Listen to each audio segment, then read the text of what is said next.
ಸ್ವಾಮಿ ಕರಗಜ್ಜ. ಓಂ ನಮೋ ಭಗವತೆ ವಾಸುದೇವಾಯ.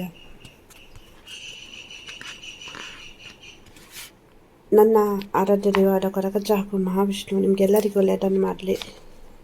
ನೀವು ಅಂದುಕೊಂಡಂಥ ಎಲ್ಲ ಕೆಲಸ ಕಾರ್ಯಗಳಲ್ಲಿ ಸಕ್ಸಸ್ ಸಿಗಲಿ. ನಿಮ್ಮ ಜೀವನ ಸುಖಕರವಾಗಿರಲಿ. ನಿಮಗೆ ನಾನು ಮಾಡುವಂಥ ವೀಡಿಯೋಸಿಂದ ಯೂಸ್ ಇದೆ, ಹೆಲ್ಪ್ ಆಗ್ತಾ ಉಂಟು ಅಂದರೆ ಪ್ಲೀಸ್ ನಮ್ಮ ಚಾನಲನ್ನು ಸಬ್ಸ್ಕ್ರೈಬ್ ಮಾಡಿ. ಯಾರಾದರೂ ಸಬ್ಸ್ಕ್ರೈಬ್ ಮಾಡಿದರೆ ವಿಡಿಯೋ ನೋಡ್ತಾ ಇದ್ದರೆ ಪ್ಲೀಸ್ ಸಬ್ಸ್ಕ್ರೈಬ್ ಮಾಡಿ. ಹಾಗೆಯೇ ವಿಡಿಯೋ ಇಷ್ಟ ಆದರೆ ಒಂದು ಲೈಕ್ ಮಾಡಿ. ನೀವು ಸಬ್ಸ್ಕ್ರೈಬ್ ಮಾಡೋದ್ರಿಂದ ನನಗೆ ತುಂಬಾ ಖುಷಿಯಾಗುತ್ತೆ. ಹಾಗೆಯೇ ನಿಮ್ಮದು ಒಂದು ಪ್ರೋತ್ಸಾಹ ಇರ್ಬೋದು, ಬೆಂಬಲ ಇರ್ಬೋದು, ಪಾಸಿಟಿವ್ ಥಿಂಗ್ ಇರ್ಬೋದು. ಸೊ ನಿಮ್ಮ ಒಂದು ಬೆಂಬಲ ನನಗೆ ಸಿಕ್ಕಿದ ಥರ ನನಗೆ ಅನಿಸುತ್ತೆ, ಖುಷಿಯಾಗುತ್ತೆ. ಹಾಗಾಗಿ ಸಬ್ಸ್ಕ್ರೈಬ್ ಮಾಡಿಲ್ಲ ಅಂದರೆ ಸಬ್ಸ್ಕ್ರೈಬ್ ಮಾಡಿ. ಇವತ್ತು ನಾನು ನಿಮಗೆ ಒಂದು ತಂತ್ರವನ್ನು ಹೇಳ್ಕೊಡ್ತಾ ಇದ್ದೇನೆ, ಸಿಂಪಲ್ ಆಗಿರುವಂಥದ್ದು. ಏನಕ್ಕೆ ತಂತ್ರ, ಇದರ ಉಪಯೋಗ ಏನು? ಇವಾಗ ಮಕ್ಕಳು ತುಂಬ ಹಠ ಮಾಡ್ತಾ ಇರ್ತಾರೆ, ಹೇಳಿದ ಮಾತು ಕೇಳಲ್ಲ. ಕೆಲವು ಮಕ್ಕಳು ಸೈಲೆಂಟ್ ಇರ್ತಾರೆ, ಮತ್ತು ಕೆಲವು ಮಕ್ಕಳು ತುಂಬ ನಾಟಿಯಾಗಿ ಚೂಟಿಯಾಗಿರ್ತಾರೆ, ತುಂಬ ಕಿರಿಕಿರಿ ಮಾಡ್ತಾರೆ. ಕೆಲವು ಮಕ್ಕಳು ಏನು ಅಂದರೆ ಸೈಲೆಂಟಾಗಿ ಅವರಷ್ಟಕ್ಕೆ ಅವರಿರ್ತಾರೆ. ವಿಪರೀತ ಮಕ್ಕಳು ಹಠ ಮಾಡ್ತಾ ಇದ್ದಾರೆ, ಕೋಪ ಮಾಡ್ಕೊಳ್ತಾ ಇದ್ದಾರೆ. ಅಂದರೆ ಹಠ ಅಂದರೆ ಕೆಲವೊಂದು ಸಲ ಅವರ ಹಠ ಇರ್ಬೋದು, ಕೋಪ ಇರ್ಬೋದು, ತಂದೆ ತಾಯಿಗಳಿಗೆ ಎಷ್ಟು ನೋವು ಕೊಡುತ್ತೆ ಅಂದರೆ ಅದನ್ನು ಹೊರಗಡೆ ಹೇಳಲಿಕ್ಕೂ ಆಗಲ್ಲ, ಅಥವಾ ಅವರಾಗಿ ಮನಸ್ಸಿನಲ್ಲಿ ಇಟ್ಕೊಳ್ಳಿಕ್ಕೂ ಆಗಲ್ಲ. ಈ ಥರನೇ ನನ್ನ ಮಗ ಬೆಳೆದರೆ ಹೇಗೆ, ಈ ಹಠ ಇರ್ಬೋದು, ಈ ಕೋಪ ಇರ್ಬೋದು, ಇದು ಇವರನ್ನು ನೆಕ್ಸ್ಟ್ ದೊಡ್ಡವರಾದ ನಂತರ ಜೀವನದಲ್ಲಿ ಎಲ್ಲಿ ತಗೊಂಡು ಹೋಗುತ್ತೆ. ಇದೇ ಥರ ಕೋಪ ಮಾಡಿಕೊಂಡ್ರೆ ಬೇರೆಯವರ ಎದುರು ಎಲ್ಲಿಯಾದರೂ ಹೋದಾಗ, ಇವನು ಒಬ್ಬನೇ ಇದ್ದಾಗ, ಇವಳು ಒಬ್ಬಳೇ ಇದ್ದಾಗ ಇದು ಏನಾಗುತ್ತೋ ಏನೋ. ತಂದೆ ತಾಯಿಗಳಿಗೆ ತುಂಬ ಟೆನ್ಷನ್ ಇರುತ್ತೆ. ಅದರಲ್ಲೂ ತಾಯಿಗೆ ಅಂದರೆ ತನ್ನ ಮಕ್ಕಳ ಬಗ್ಗೆ ತಾಯಿ ಇರ್ಬೋದು, ತಂದೆ ಇರ್ಬೋದು, ತುಂಬ ಕೇರ್ ತಗೊಳ್ತಾರೆ. ಅಂದರೆ ಒಂದು ಮಕ್ಕಳನ್ನು ಚಿಕ್ಕ ವಯಸ್ಸಿನಿಂದ ದೊಡ್ಡವರು ಮಾಡುವ ತನಕ ತುಂಬ ಕಷ್ಟ ಇರುತ್ತೆ. ಅಷ್ಟು ಸುಲಭ ಇಲ್ಲ ಮಕ್ಕಳನ್ನು ದೊಡ್ಡವರಾಗಿ ಮಾಡೋದು.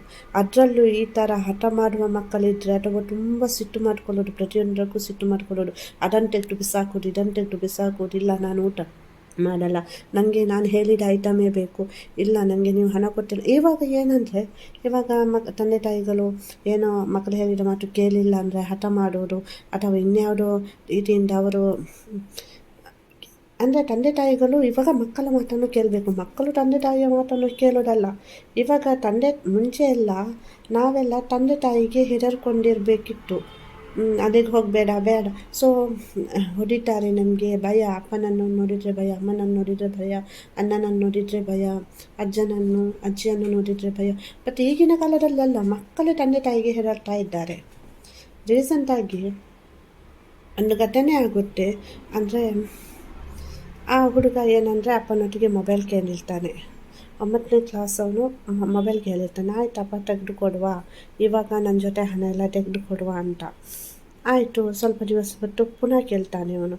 ಇಲ್ಲ ಅಪ್ಪ, ನನಗೆ ಮೊಬೈಲ್ ಬೇಕೇ ಬೇಕು, ನನಗೆ ಹೊಸದು ಮೊಬೈಲ್ ತೆಗೆದು ಕೊಡಿ ಅಂತ ಹೇಳ್ತಾನೆ. ಇವಾಗೊಂದು ಬೇರೆ ಮೊಬೈಲ್ ಉಂಟು ಅವನ ಜೊತೆ. ಇವಾಗೆಲ್ಲ ಆನ್ಲೈನ್ ಕ್ಲಾಸಸ್ ಇರ್ಬೋದು, ಅಥವಾ ಏನಾದರೂ ಕ್ಲಾಸಲ್ಲಿ ಅದನ್ನೆಲ್ಲ ಅಂದರೆ ಇವಾಗ ಟೀಚರ್ಸ್ ಅವರು ಕೂಡ ಹಾಗೇನೆ ಮಕ್ಕಳ ಮೊಬೈಲಿಗೆಲ್ಲ ಸೆಂಡ್ ಮಾಡ್ತಾರೆ. ಕೆಲವೊಂದು ಸಲ ಮಕ್ಕಳಿಗೆ ಅಂತ ಸಪ್ರೇಟ್ ಮೊಬೈಲ್ ಇರ್ತದೆ, ಇಲ್ಲಾಂದರೆ ಪೇರೆಂಟ್ಸ್ ಮೊಬೈಲ್ಗೆ ಇನ್ಫಾರ್ಮೇಷನ್ ಸೆಂಡ್ ಮಾಡ್ತಾರೆ. ಸೊ ಹಾಗಾಗಿ ಇಟ್ಟು ಒಂದು ಮೊಬೈಲ್ ಅದು ನಿಮಗೆ ಹೊಸದಾಗಿ ಬೇಕು. ಸೊ ಅಂದರೆ ಒಂದು ಕ್ರೇಜ್ ಅನ್ನೋದು ಎಷ್ಟರ ಮಟ್ಟಿಗೆ ಹೋಗುತ್ತೆ ಅಂದರೆ, ಇಲ್ಲ ತೆಗೆದುಕೊಡ್ತೀರಾ ಇಲ್ವ ಅಂತ, ಇಲ್ಲ ಇವಾಗ ಆಗಲ್ಲ ಅಂತ ಹೇಳ್ತಾರೆ. ಡೈರೆಕ್ಟಾಗಿ ಹೋಗಿಬಿಟ್ಟು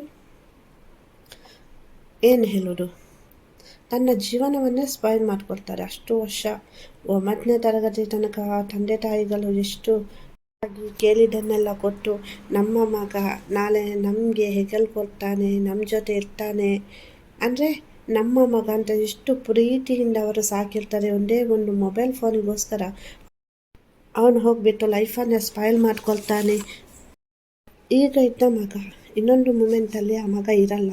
ಆ ತಂದೆ ತಾಯಿಗಳು ಹೇಗೆ ಸಹಿಸ್ಕೊಳ್ಬೇಕು? ಇದ್ದದ್ದು ಒಬ್ಬ ಮಗ. ಇಲ್ಲಿ ಮಕ್ಕಳು ತಂದೆ ತಾಯಿಗಳ ಕಷ್ಟವನ್ನು ಅರ್ಥ ಮಾಡಿಕೊಳ್ಳಲ್ಲ.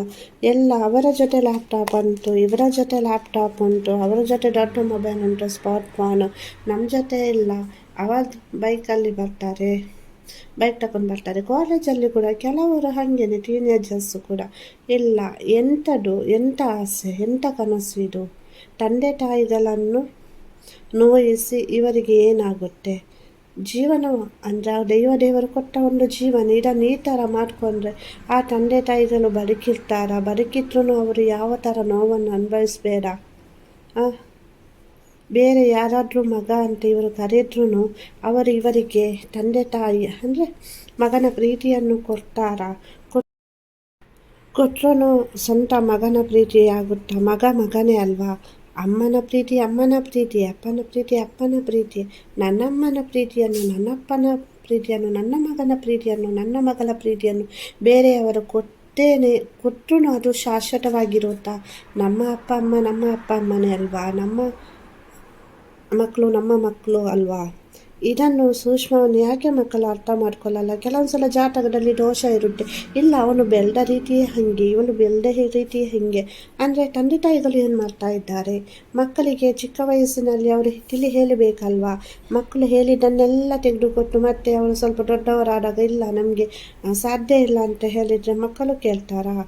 ಮಕ್ಕಳನ್ನು ನಾವು ಹಿಡಿತದಲ್ಲಿ ಇಟ್ಕೊಂಡಿರಬೇಕು. ಮಕ್ಕಳು ನಮ್ಮನ್ನು ಹಿಡಿತದಲ್ಲಿ ಇಟ್ಕೊಂಡೋದಲ್ಲ. ಅಂದರೆ ನಾನು ಇವಾಗ ಒಬ್ಬರು ಇಲ್ಲಾಂದರೆ ಇಬ್ಬರು ಮಕ್ಕಳು, ಮುಂಚೆ ಮನೆ ತುಂಬ ಮಕ್ಕಳಿದ್ರು ಅಂತ ಹೇಳ್ತಾರೆ. ಕಾರಣ ನಿಜವಾಗಿಯೂ ಇದು ಅಲ್ಲ. ಮುಂಚೆ ಮನೆ ತುಂಬ ಮಕ್ಕಳಿದ್ರು ಆವಾಗ ತಂದೆ ತಾಯಿಗೆ ಎಷ್ಟು ಜವಾಬ್ದಾರಿ ಇತ್ತು. ಒಂದು ತಂದೆ ತಾಯಿಗೆ 10 ಜನ ಮಕ್ಕಳಿದ್ರೂ ಒಂದೇ, 2 ಮಕ್ಕಳಿದ್ರೂ ಒಂದೇ, ಸೇಮ್. ಇಲ್ಲಿ ಭಾವನೆಗಳು ಚೇಂಜ್ ಇಲ್ಲ, ಪ್ರೀತಿಯಲ್ಲಿ ಕಡಿಮೆ ಇಲ್ಲ. ಮತ್ತೆ ಯಾಕೆ ಹೀಗೆ? ಮಕ್ಕಳು ತುಂಬ ಹಠ ಮಾಡಿ ಹೇಳಿದ ಮಾತು ಕೇಳಲ್ಲ, ಎಲ್ಲೆಲ್ಲಿಗೂ ಹೋಗೋದು. ಅಂದರೆ ಇವಾಗ ಕೆಲವು ಮಕ್ಕಳೆಲ್ಲ ಈಜಲಿಕ್ಕೆ ಹೋಗೋದು, ಮನೆಯವರಿಗೆ ಮಕ್ಕಳು ಎಲ್ಲೇ ಹೋಗಿದ್ದಾರೆ ಅಂತ ಗೊತ್ತಿಲ್ಲ, ಹೇಳಿದ ಮಾತು ಕೇಳಲ್ಲ. ಅಂದರೆ ಅಲ್ಲಿ ಅಪಾಯ ಉಂಟು, ಬೇಡ ಅಂತ ಹೇಳಿದ್ರು. ಅಂದರೆ ಇದನ್ನೆಲ್ಲ ನಾವು ಕೆಲವೊಂದು ಸಲ ಗ್ರಹಗತಿಯ ವಿಷಯದಲ್ಲಿ ಕೂಡ ಕನ್ಸಿಡರ್ ಮಾಡಿದಾಗ, ಲಗ್ನದಲ್ಲಿ ಕುಜ ಇದ್ದಾಗ ಮಕ್ಕಳು ಅಗ್ರೆಸಿವ್ ಆಗಿರ್ತಾರೆ, ಹೇಳಿದ ಮಾತು ಕೇಳಲ್ಲ, ಕೋಪ ಜಾಸ್ತಿ ಆಗಿರುತ್ತೆ, ಹಠ ಜಾಸ್ತಿ ಆಗುತ್ತೆ. ಎಷ್ಟೇ ಪೂಜೆ ಪುರಸ್ಕಾರ ಕೊಟ್ಟನು, ಹೋಮ ಜಪ ತಪ ಮಾಡಿದ್ರು ಮಕ್ಕಳ ಕೋಪ ಕಡಿಮೆ ಆಗ್ತಾ ಇಲ್ಲ, ಹಠ ಕಡಿಮೆ ಆಗ್ತಾ ಇಲ್ಲ, ಮಕ್ಕಳು ಹೇಳಿದ ಮಾತು ಕೇಳ್ತಾ ಇಲ್ಲ. ನಿಮ್ಮ ಮಕ್ಕಳನ್ನು ನೀವು ಬೆಳೆಸುವ ರೀತಿಯಲ್ಲಿ ಇರುತ್ತೆ. ಹಾಗೆಯೇ ನಿಮ್ಮ ಮಕ್ಕಳನ್ನು ನೀವು ಕಂಟ್ರೋಲ್ ಮಾಡ್ಕೊಳ್ಬೋದು ಈ ಒಂದು ತಂತ್ರದಿಂದ. ನೋಡಿ, ನಾನು ಈ ಒಂದು ತಂತ್ರವನ್ನು ಹೇಳಿಕೊಡ್ತೇನೆ ನಿಮಗೆ. ಇದನ್ನು ನೀವು ಮಾಡಬೇಕಾಗುತ್ತೆ. ಯಾರು ಕೂಡ ನೋಡದಂತಹ ಟೈಮ್ನಲ್ಲಿ ಅಂದರೆ ಇದನ್ನು ನೀವು ಮಾಡಬೇಕಾಗುತ್ತೆ. ಇದನ್ನು ನೀವು 21 ದಿವಸಗಳ ಕಾಲ ಮಾಡಬೇಕಾಗುತ್ತೆ. ಇಲ್ಲಾಂದರೆ 41 ದಿವಸ, 21 ದಿವಸ ಅಥವಾ 41 ದಿವಸಗಳ ಕಾಲ ಕಂಟಿನ್ಯೂ ಆಗಿ ನೀವು ಇದನ್ನು ಮಾಡಬೇಕಾಗುತ್ತೆ. ಇದನ್ನು ಏನು ಮಾಡಬೇಕು ಅಂದರೆ, ಇವಾಗ ಮಕ್ಕಳು ಹೇಳ್ತಾರಲ್ಲ, ಮಕ್ಕಳ ತಾಯಿ ಇದನ್ನು ಮಾಡಬೇಕಾಗುತ್ತೆ. ಯಾವ ಮಗುವಿಗೆ ಹಠ ಉಂಟು ನೋಡಿ, ಅವರ ತಾಯಿ ಇದನ್ನು ಮಾಡಬೇಕಾಗುತ್ತೆ. ಕಲ್ಲುಪ್ಪನ್ನು ನೀವು ತಗೊಳ್ಬೇಕಾಗುತ್ತೆ. ಒಂದು ಹಿಡಿಮುಷ್ಟಿಯಷ್ಟು ಕಲ್ಲುಪ್ಪನ್ನು ತಗೊಳ್ಬೇಕು. ಒಂದು ಹಿಡಿಮುಷ್ಟಿಯಷ್ಟು ಕಲ್ಲುಪ್ಪನ್ನು ತಗೊಳ್ತೀರಾ. ಮಕ್ಕಳ ತಲೆಯನ್ನು 13 ಸಲ ಸುತ್ತಬೇಕು. 13 ಸಲ ಅಂದರೆ ತಲೆಯನ್ನು ಸುತ್ತಿ ನಿವಾರಿಸುವುದಂತ ಏನು ಹೇಳ್ತೇವೆ ಅದನ್ನು ಮಾಡಬೇಕಾಗುತ್ತೆ. ಆ ನಂತರ ನೀವು ಈ ಮಂತ್ರವನ್ನು ತಲೆ ಸುತ್ತುವಾಗ ಹೇಳಬೇಕಾಗುತ್ತೆ. 27 ಸಲ ಈ ಮಂತ್ರವನ್ನು ಹೇಳಬೇಕು. ಖಡ್ಗಂ ಶರಣಂ, ಖಡ್ಗಂ ಶರಣಂ, ಖಡ್ಗಂ ಶರಣಂ ಅಂತ ಈ ಮಂತ್ರವನ್ನು ಹೇಳಿಬಿಟ್ಟು ಕೈಯಲ್ಲಿ ಇಟ್ಕೊಂಡಂತಹ ಕಲ್ಲುಪ್ಪನ್ನು ತಗೊಂಡು ಬಂದು ರಸ್ತೆಗೆ ಚೆಲ್ಲಬೇಕು. ಆ ನಂತರ ಹಿಂತಿರುಗಿ ನೋಡದೆ ಕೈ ಕಾಲು ಮುಖ ತೊಳ್ಕೊಂಡು ಒಳಗೆ ಹೋಗಬೇಕು. ಇದನ್ನು ಆ ಮಗುವಿನ ಅಥವಾ ಆ ಮಕ್ಕಳ ತಾಯಿ ಮಾಡಬೇಕಾಗುತ್ತೆ. ಇದನ್ನೊಂದು 21 ದಿವಸ ಅಥವಾ 41 ದಿವಸ ಮಾಡಿ ನೋಡಿ. ನಿಮ್ಮ ಮಕ್ಕಳಲ್ಲಿರುವಂತಹ ಎಷ್ಟೇ ಹಠ ಇರ್ಬೋದು, ಕೋಪ ಇರ್ಬೋದು, ಜಗಳ ಮಾಡ್ತಾ ಇದ್ದಾರೆ, ಕಿರಿಕಿರಿ ಮಾಡ್ತಾ ಇದ್ದಾರೆ, ಎಂಥ ಸಮಸ್ಯೆ ಇದ್ರೂ ಇದು ನಿಮಗೆ ಪರಿಹಾರವನ್ನು ನೀಡುತ್ತೆ. ಈ ಒಂದು ತಂತ್ರವನ್ನು ನೀವು ಮಾಡಿದ್ದೇ ಆದಲ್ಲಿ ನಿಮ್ಮ ಎಲ್ಲ ಮಕ್ಕಳ ಸಮಸ್ಯೆನೂ ದೂರ ಆಗುತ್ತೆ. ಮತ್ತು ನಿಮಗೆ ರಿಸಲ್ಟ್ ಬಂದಾಗ ಥ್ಯಾಂಕ್ ಯು ಗಾಡ್ ಅಂತ ಹೇಳಿಬಿಟ್ಟು ನಿಮ್ಮ ಅನುಭವವನ್ನು 2 ಮಾತಿನಲ್ಲಿ ಹಂಚಿಕೊಳ್ಳಿ. ಅಂದರೆ ನಮಗೆ ಒಳ್ಳೆಯದಾದಾಗ ನಾವು ಆ ದೇವರಿಗೆ ಒಂದು ಕೃತಜ್ಞತಾ ಭಾವನೆಯನ್ನು ಸಲ್ಲಿಸಬೇಕಾಗುತ್ತೆ. ಹಾಗಾಗಿ ಎಲ್ಲರಿಗೂ ಒಳ್ಳೆಯದಾಗಲಿ. ಏನೇ ಒಂದು ಸಮಸ್ಯೆ ಇರ್ಬೋದು, ನೋವು ಇರ್ಬೋದು, ನೀವು ನನ್ನ ಜೊತೆ ಶೇರ್ ಮಾಡಿ. ನಾನು ನನ್ನ ಪ್ರಾರ್ಥನೆ ಸಮಯದಲ್ಲಿ ನಿಮಗೋಸ್ಕರ ಪ್ರಾರ್ಥನೆ ಮಾಡ್ತೇನೆ. ವಿಡಿಯೋ ಇಷ್ಟ ಆದರೆ ಲೈಕ್ ಮಾಡಿ, ಶೇರ್ ಮಾಡಿ, ಹಾಗೆಯೇ ಸಬ್ಸ್ಕ್ರೈಬ್ ಮಾಡಿಲ್ಲ ಅಂದರೆ ಒಂದು ಸಬ್ಸ್ಕ್ರೈಬ್ ಮಾಡಿ. ಎಲ್ಲರಿಗೂ ಒಳ್ಳೆಯದಾಗಲಿ. ಧನ್ಯವಾದಗಳು.